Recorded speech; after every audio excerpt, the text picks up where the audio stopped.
Boa noite a todos. Meu nome é Gabriel Caspari, e o meu assunto é sobre a estabilidade aplicada em embarcações HTS e a relevância dada temática pela indústria do offshore no Brasil. Vou começar aqui com um breve sumário que eu vou tratar agora na apresentação. Eu vou falar um pouquinho sobre o que é um HTS, para a gente estar no mesmo pé, dar alguns exemplos de plataformas ancoradas, falar um pouco sobre operações de manuseio, as forças que atuam na embarcação durante a operação de manuseio de âncoras. Vou exemplificar um caso de um acidente de uma embarcação HTS, o Bourbon Dolphin, trazer aí o que o Código de Estabilidade Intacta e suas emendas falam a respeito para esse tipo de embarcação e a visibilidade que a gente tem sobre o assunto na indústria do offshore brasileira. Trouxe também uma simulação no software para exemplificar, o que assim, a embarcação pode enfrentar durante uma operação e, por fim, a conclusão. Bom, começando pelo HTS, é uma embarcação extremamente versátil, que pode desempenhar as mais variadas funções, dependendo do tipo de contrato que ela é designada, mas cuja missão industrial, o propósito, fim da sua construção é efetivamente o manuseio de âncoras. Então, é uma embarcação que é dotada de equipamentos que permitem que ela faça o manuseio de cabos e amarras, como os guinchos aqui que a gente tem do exemplo. Também é dotada de dispositivos de travamento de sistemas de ancoragem. Aqui a gente tem o exemplo de um Shark-Jaw, fabricante da Rolls-Royce, que possibilita as conexões e desconexões necessárias durante a instalação do sistema de ancoragem. Conta com uma polpa aberta, com um rolo de polpa para permitir esse manuseio dos sistemas.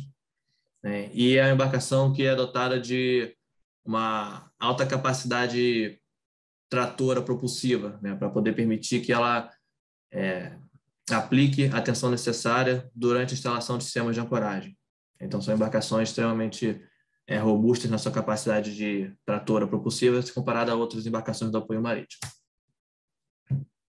Plataformas ancoradas, os exemplos mais básicos, a gente tem as MODUs, que são as Mobile Offshore Drilling Units, então são as plataformas que estão ali para trabalhar num posto específico, fazer algum tipo de serviço específico, e que depois de um determinado tempo, vai depender muito, 20, 30, 40 dias, ela vai ser realocada por uma nova posição. Então, essas plataformas, essas MODUs, elas podem ser ancoradas ou podem ser sondas DP, por exemplo. Hoje em dia, para a Petrobras, por exemplo, a maior parte foi substituída por unidades DP.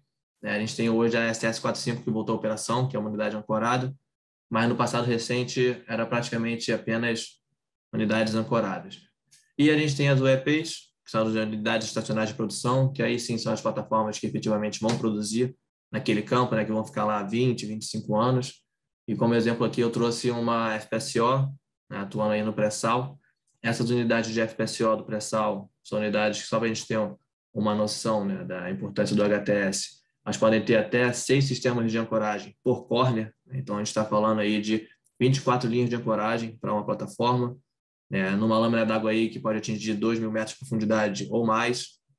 Cada linha de ancoragem dessas FPSOs utiliza como âncora uma estaca torpedo, 120 toneladas. Então, é um sistema extremamente robusto, e superdimensionado para poder manter essa posição estabilizada ao longo de toda a sua vida útil. E o HTS ele desempenha essa função primordial. É uma embarcação que faz a função de instalar essas âncoras e esses sistemas de ancoragem. Então, ao passo que a gente vai passando para profundidades de lâminas d'água cada vez maiores, os HTS envolvidos precisam ter um bollard pull e uma capacidade de tração de seus guinchos compatíveis, com os sistemas de ancoragem que se tornam cada vez mais robustos e com uma extensão maior também. E o que a gente tem de diferenciado, que eleva um certo grau de risco para a operação de HTS, é que, independente da resultante climática, o HTS ele tem que fazer o tracionamento dessa âncora, ou o lançamento desse torpedo, e fazer toda a montagem da linha de ancoragem e conectar a plataforma a essa linha de ancoragem, mantendo um azimuth específico. O azimuth é a orientação da âncora para a unidade marítima a qual ele está fazendo a ancoragem, independente da resultante climática, vento, corrente, swell. Então, o navio ele tem que ter uma capacidade considerável de meios propulsivos para poder manter esse azimuth, mas, de qualquer maneira, tem que fazer também um bom planejamento pré-operacional, para ver se, naquele momento, com aquelas resultantes, é possível ele desempenhar aquela função, né? Fazer aquela operação. E é um tipo de operação que tem um certo grau de risco considerável, tanto para a embarcação quanto para os seus tripulantes, né? Principalmente os marinheiros, que são a ponta da lança, que ficam aí no convés, fazendo as montagens e desmontagens de sistemas de ancoragem. Então, o que a gente tem de forças atuantes em um HTS durante a operação? Aí já falando um pouquinho sobre a parte de estabilidade. Além da condição de carregamento dessa embarcação, que vai influenciar diretamente na sua condição de estabilidade, né? Quanto ao tamanho aí do seu GM, do seu braço também de endireitamento, a gente tem as forças resultantes do sistema de propulsão, né? Que o navio ele tem que ter um buoyancy pool que esteja compatível com aquele sistema com qual ele está trabalhando, né? Aquele sistema de ancoragem. As forças meteorológicas externas, aí a gente está falando de corrente, vento, swell, né? E, diferente das demais embarcações do apoio marítimo, a gente tem as forças devido à tensão do sistema, né? Então, o sistema de ancoragem ele vai influenciar diretamente na condição de estabilidade da embarcação, né? Porque aqui a gente tem um exemplo que eu tirei da resolução 415, né, que foi a emenda ao quadro de estabilidade da IMO, em que ele separa aí em dois vetores, um horizontal e um vertical, né? Em que o horizontal, dependendo da angulação em relação à linha de centro da embarcação, ele vai ter uma influência maior ou menor na estabilidade da embarcação, porque ele vai gerar um momento de adernamento. Então, o ponto de aplicação dele é diretamente no pino de reboque do HTS. E a gente tem um vetor vertical, né, que é relevante ao peso ou à tensão que o sistema está aplicando, cujo ponto de aplicação é diretamente no rolo de popa, que ele faz como se ele estivesse alterando a condição de carregamento da embarcação, né? Que é como se fosse um peso concentrado na popa da embarcação, diretamente no rolo de popa. E como exemplo da influência do sistema de ancoragem, né, o quão ele pode impactar a estabilidade da embarcação, eu tenho aqui essa imagem de uma embarcação, né, uma simulação, que teria uma capacidade máxima de tração dos guinchos de 250 toneladas, e a gente consegue observar aqui que numa puxada alinhada com a linha de centro da embarcação, né? Então sem um momento aqui, sem nenhuma angulação horizontal, ele tem a capacidade de sustentar aquela tensão máxima, né, que ele foi projetado para trabalhar, e conforme a gente vai aumentando essa angulação horizontal, ele vai decaindo drasticamente essa capacidade de sustentar a tração, né? Até um ponto limite aqui, numa puxada que tivesse 90 graus a linha de ancoragem, que ele estaria com a capacidade abaixo de 100, né? Então menos da metade da capacidade de tração da embarcação, né? E o que significa isso? Significa que ele ter uma tensão acima de 100 toneladas aqui, ele talvez não tenha uma reserva de estabilidade suficiente, né, para retornar à sua posição de equilíbrio, né? Talvez seja mais do que a embarcação poderia suportar e ela corre um risco sério de emborcar. Tá? E essa angulação horizontal não é estranha durante uma operação de manuseio, principalmente quando o navio tem que manter um certo alinhamento ali do azimuth, como a gente conversou. E isso vai variar de diversas operações que o HTS pode desempenhar, mas não é algo que não faz parte da operação rotineira do HTS, ter uma angulação do sistema de ancoragem. E o melhor exemplo disso foi o acidente trágico aí do Bourbon Dolphin, um HTS que veio a emborcar em 2007 no Mar do Norte. A embarcação que estava fazendo o lançamento do último sistema de ancoragem de uma plataforma de perfuração. No caso, durante a operação, ele tinha um trecho de amarra no paiol dele, em que ele conectou ao trecho de amarra da plataforma, e ele foi pagando esse sistema, era um total de 1.800 metros de amarra, né? Tinham 900 metros a bordo e 900 da plataforma, e no final desse sistema, ele iria conectar essa âncora que está aqui, a bomborda dele, para poder fazer o lançamento dela no leito marinho, né? Para fazer a sua instalação. E conforme ele vai se distanciando, seguindo o azimuth da linha, chega um determinado momento que ele não consegue mais se manter no azimuth, né? Ele vai perdendo posição lateralmente para Boreste, né? Só que ele não estava movendo para Boreste, ele estava com 100% dos impelidores laterais, né, os seus thrusters, com máquina para bomborda. Só que mesmo assim ele continuou caindo para Boreste. Por quê? Porque toda a resultante climática estava atravessada. Tinha ali ventos de 30 a 35 nós de través, sol máximo de 7 metros atravessado, e corrente forte, que em alguns relatos se estima que estava algo em torno de 2 nós, também atravessada. Então, até que chega um determinado ponto em que o navio já tinha se distanciado cerca de 1.000 metros do azimuth da linha, já estava quase enrolando esse sistema com um que já estava lançado anteriormente, né, a linha 3, e o que se decidiu para a manobra, para tentar reverter e retornar ao azimuth da linha foi utilizar o meio propulsivo mais potente da embarcação, né, que é o quê? São os propulsores principais. Então, a ideia era voltar navegando, mas para isso a embarcação precisava guinar a sua proa para bombordo para tentar afilar com a resultante ou pelo menos pegar pela bochecha para poder ser possível ela voltar navegando, né? Mas conforme ela tentava guinar para bombordo, naturalmente, quando o navio guina para bombordo, a popa vai para boreste, né? E conforme a popa ia para boreste, o sistema estava forçando aqui no sentido oposto e não permitia essa guinada.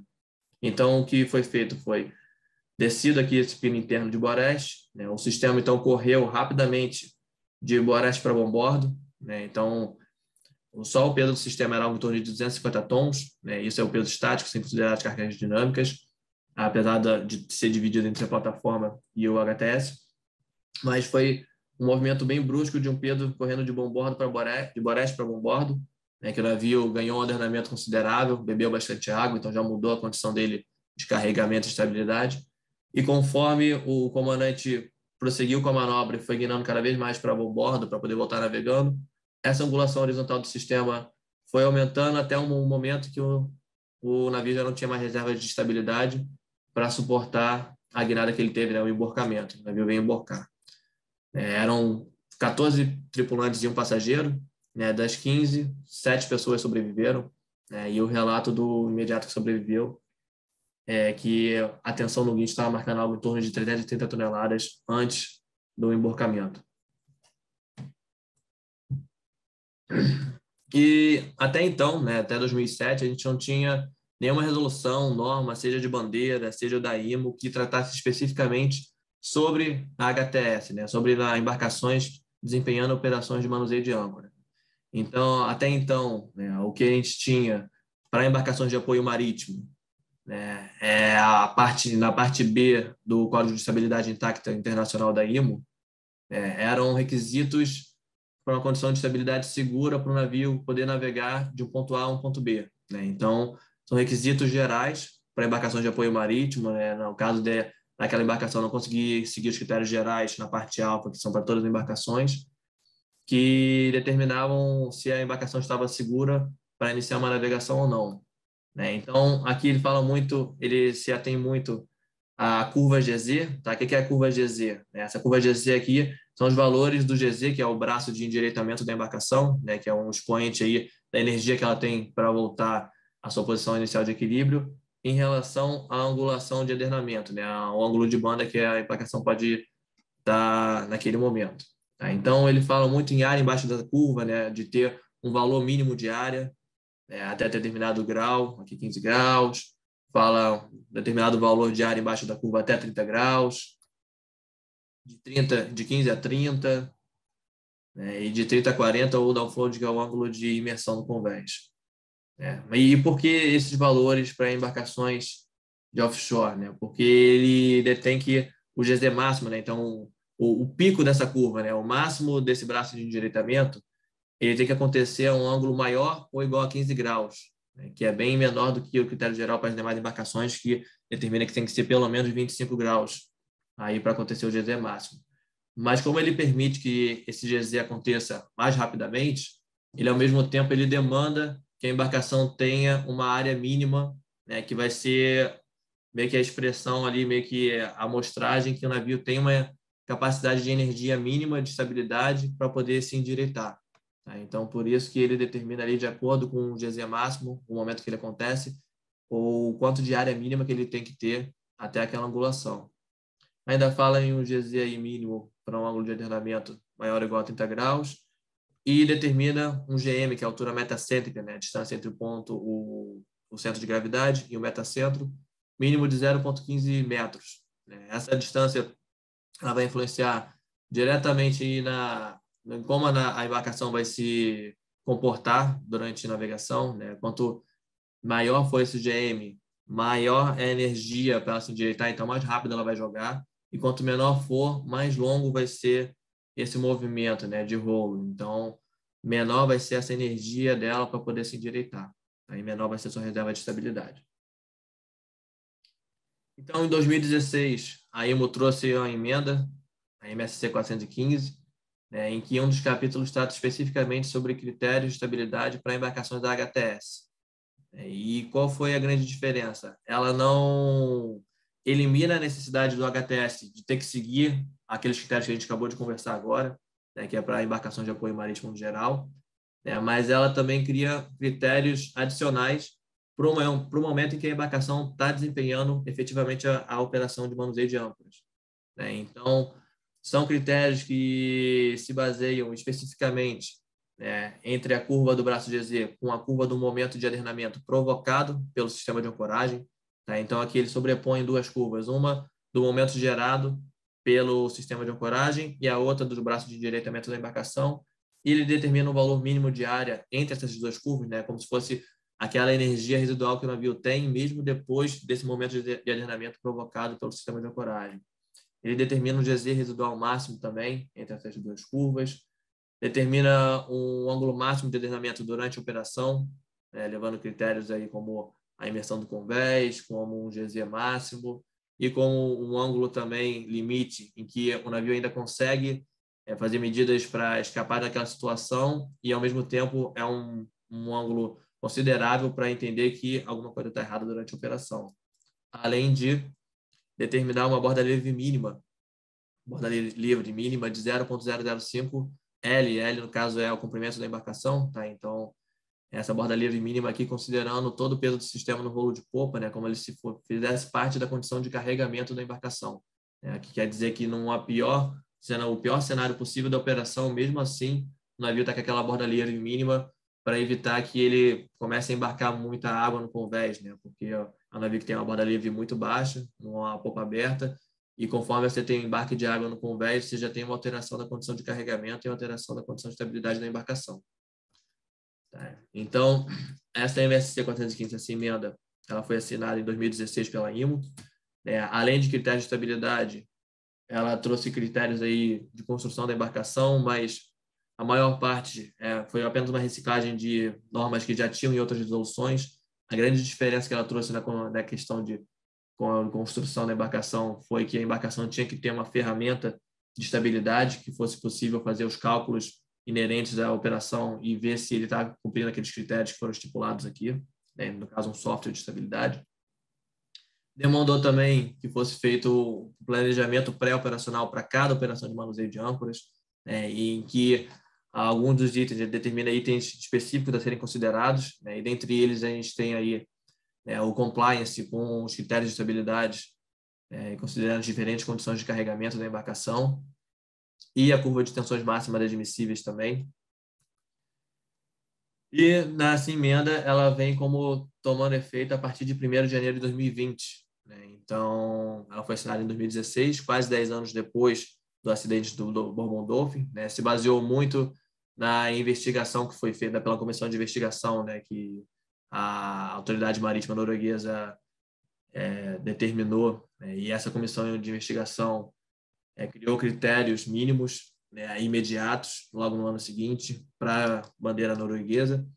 Então, grande parte daquele estudo entrou aqui nessa emenda e a indústria, no geral, teve 4 anos para se adequar. Então, só em janeiro de 2020 que passou a ser algo mandatório. Agora já tem um pouco mais de 2 anos. Apesar disso, a interpretação que a gente tem na indústria no Brasil é como se esse assunto fosse não inexistente, né, mas um pouco ignorado, né, porque no Mar do Norte, né, em outras regiões do globo, foi um assunto que foi muito debatido, tanto entre armadores, sociedades classificadoras e autoridades marítimas, né, que foi um impacto muito grande o acidente em embarcação que, teoricamente, muito robusta e ninguém esperava. Né. Só que acabou que aqui, né, a força de trabalho, grande parte aí do pessoal que tripula as embarcações desconhece, né, ou não dá importância para o assunto. Eu cheguei a fazer contato com algumas sociedades classificadoras. Eu botei aqui só da DNV porque é uma carta aberta, né, que eles emitiram um documento aberto na época. E considerando que esses critérios seriam apenas para embarcações com batimento de quilha a partir de janeiro de 2020, mas acaba que isso é um pouco equivocado, porque a emenda ela não fala só sobre HTS, né? Ela tem 3 capítulos em que fala sobre 3 tipos de operações diferentes. Ela tem um sobre HTS, tem um sobre reboque e tem um sobre lifting, né, embarcações que fazem içamento de cargas. E acaba que realmente na de reboque e na de içamento de carga, ela determina que aqueles critérios sobre embarcações com batimento de quilha a partir de janeiro de 2020. Mas na parte específica de manuseio, ela não atrela ao batimento de quilha, né? Mas ela fala que é para embarcações envolvidas em operações de manuseio de âncoras. Porque a ideia aqui é não criar medidas restritivas são aleatórias, né? No caso, é evitar que um acidente como o Bourbon Dolphin volte a se repetir, né? Então, isso vale para qualquer embarcação que esteja atuando em operação de manuseio de âncoras. Uma outra sociedade classificadora, num primeiro momento, não soube responder, e no segundo momento, colocou que, sim, era só para batimento de quilha a partir de janeiro de 2020, como pode ser visto para towing e lifting, né? Então, meio que ignorou a parte do HTS que tinha sido perguntada. E a terceira sociedade classificadora colocou que não era tão claro essa resolução e que ia consultar a parte técnica da Autoridade Marítima Brasileira, né, da DPC. E eu não tive mais resposta, né? Só que isso já depois de 2 anos que a resolução já estaria como vigente.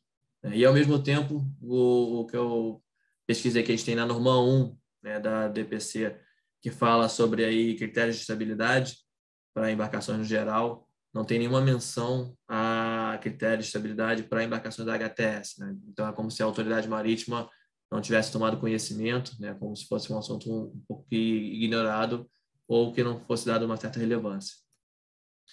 Eu trouxe uma simulação, né, de uma embarcação real, né, então só para trazer um pouco da realidade da embarcação, né, em que eu fiz uma avaliação aí das tensões admissíveis. Né, então, o que limita o máximo da tensão é a capacidade máxima do guincho principal da embarcação. Essa embarcação aqui, o guincho principal, tem uma capacidade de tração de 400 tons na primeira camada. E aí a gente consegue ver que pela condição de carregamento nessa simulação, a partir de 15 graus aqui em relação ao ângulo alfa, né, aquele ângulo horizontal em relação à linha de centro, ele começa a decair até um ponto em que, com 45 graus mais ou menos de angulação horizontal, ele já está abaixo da metade da capacidade do guincho, né? Então, e 45 graus não é nem uma angulação tão relevante assim durante a operação. Então, é bem importante durante a operação que se tenha esse tipo de planejamento para entender até que ponto você pode levar a embarcação, né? Qual é o limite dessa embarcação. E aqui um exemplo de uma curva GZ com a curva do momento de alinhamento do sistema de ancoragem e como o software traz, né, se a embarcação está cumprindo com os critérios ou não, né? Vem aqui os critérios a serem cumpridos, o que ele tem apresentado atualmente, qual a margem, se ele está passando ou não. E como conclusão, desculpa, eu ultrapassei um pouquinho do tempo, né?